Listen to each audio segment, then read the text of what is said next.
வணக்கம். நான் உங்கள் ஜெயா. இன்றைக்கி நம்ம இந்த வீடியோவில் ஜான் ட்ரைடனை பற்றி பார்க்கலாம் வாங்க. ஜான் ட்ரைடனோட அப்பா ஒரு கிளர்ஜிமேன். அவங்க குடும்பமே பியூரிட்டன் கொள்கைகள் உள்ள ஒரு குடும்பமாக தான் இருந்திருந்து. 1657 அவர் கேம்பிரிட்ஜ் ட்ரினிட்டி காலேஜ்லேருந்து வெளியில் லண்டனில் செட்டில் ஆகிட்டார். ஆரம்ப காலத்தில் அவர் எழுதினது ஹெரோயிக் ஸ்டான்சர்ஸ். ஆலிவர் க்ராம்வெல்லுடைய இறப்புக்கும் ஆஸ்ட்ரோக்ரிட்டிக்ஸ்க்கும் அவர் எழுதினார். அதுக்கப்புறம் பார்த்திங்கன்னா அவர் ட்ராமாலாம் எழுத ஆரம்பிச்சிட்டாரு. 1670 அவரை போயட் லாரட், அதாவது அரச கவி ஆக்குனாங்க. இவர் நிறைய பிளேஸ் எழுதியிருந்தாலும் அவரோட முதல் பிளாங்க் வேர்ஸ் ட்ராமாவான ஆல் ஃபார் லவ் தான் அவரோட பெஸ்ட் பிளேன்னு சொல்லலாம். அதுக்கப்புறம் அவர் எழுதின முதல் கிரேட் போயம்னா ஆனஸ் மிரபிளஸ். இதில் லண்டனில் இருந்த இந்த கிரேட் ஃபயரை பற்றியும் ஹாலண்டோட இந்த சண்டையை பற்றியும் எழுதியிருப்பார். அவர் ரொம்ப பிரபலமானது அவருடைய எஸ்ஸே ஆன் ட்ராமா போயசி தான். இதை அவரே எழுதின ஒரு இண்டிபெண்ட் ஒர்க்கு. இது பப்ளிஷ் ஆனது 1669. ட்ரைடன் அவரோட சட்டாரிக்கல் அண்ட் டைரக்ட் போயம்ஸுக்கு தான் ரொம்ப ஃபேமஸ்ஸு. அது 1680 எழுத ஆரம்பித்தார். அது மாத்திரம் இல்லாமல் அவர் சட்டாயர்ஸ் அண்ட் ஃபேபிள்ஸ் எழுதுறதுல சிறந்து விளங்கியிருந்தார். அவரோட முதல் கிரேட் சட்டாயர்னா அப்சலம் அண்ட் அச்டஃபில். இது அவர் எழுதுனது 1681. இதில் அவருக்கு ராஜாவுக்கு ஆதரவாக அவருக்கு எதிர்ப்பாக இருந்த விக்ஸை தாக்கி எழுதியிருப்பார். இதில் பார்த்திங்கன்னா அவர் ஏர்ல் ஆஃப் ஷாஃப்ஸ்பரியை அச்சிட்டோஃபிலாவும் டியூக் ஆஃப் பக்கிங்ஹாமை ஜிம்ரியாவும் கதாபாத்திரமாக படைச்சிருப்பார்.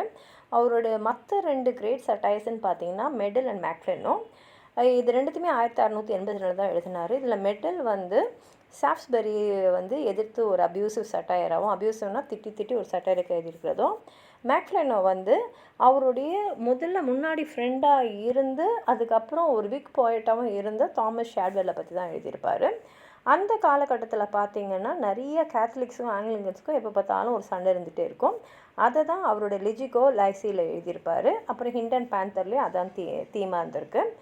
இது இந்த ஹிண்டன் பேந்தர் ஒரு அலிகாரிக்கல் ஃப்ரேம் ஒர்க்கில் எழுதியிருப்பார். 1688 அவர் லாட்டின் போயிட்ஸ், அதாவது வேர்ஜில் ஜுவெனலுடைய படைப்புகள்லாம் அவர் லாட்டின்லேருந்து டிரான்ஸ்லேட் பண்ணதோடு நிறைய ஃபேபிள்ஸு, அப்புறம் ஸ்டோரிஸ் ஃப்ரம் ஹோமர், ஓவேட், பொக்கேஷியோ, சாசர்லாம் எழுத ஆரம்பித்தார். அவருடைய 2 பொய்ட்ரிஸ் பார்த்திங்கன்னா ஓடா அண்ட் சென்ட் சிசிலியா டேவும் அலெக்சாண்டர் ஃபியஸ்டும் ஒரு கவிதை நடையில் மியூசிக்கல் இசை கவிதையாக எழுதுறதுக்கு அவர் முயற்சி செஞ்சுருக்காரு.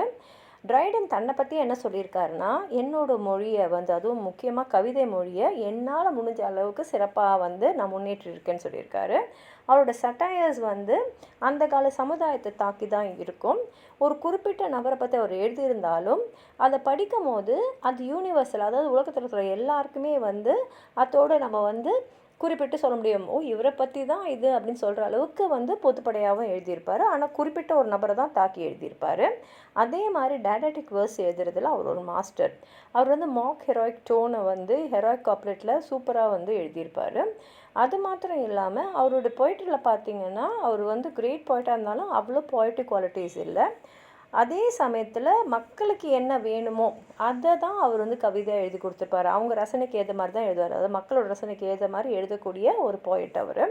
டாக்டர் ஜான்சன் அவரை பற்றி என்ன சொல்லியிருக்காருன்னா, ட்ரைடன் இங்கிலீஷ் போய்ட்ரியை ஒரு செங்கல்லாக பார்த்தாரு, அதை பளிங்காக மாற்றினார். அதாவது பளிங்கு அளவுக்கு ஒரு செங்கலை பளிங்காக மாற்றின அளவுக்கு ஒரு கான்ட்ரிபியூஷன் பண்ணியிருக்காருன்னு சொல்லி டாக்டர் ஜான்சன் அவரை பற்றி சொல்லியிருக்காரு. உங்களுக்கு ஏதாவது சொல்லணும்னு நினச்சிங்கன்னா கீழே இருக்கிற கமெண்ட் பாக்ஸில் எழுதுங்க. இந்த வீடியோவை லைக் பண்ணுங்கள், உங்கள் ஃப்ரெண்ட்ஸோடு ஷேர் பண்ணுங்கள். சப்ஸ்கிரைப் பண்ணாதவங்களாம் ப்ளீஸ் சப்ஸ்கிரைப் பண்ணி சப்போர்ட் பண்ணுங்கள். நன்றி.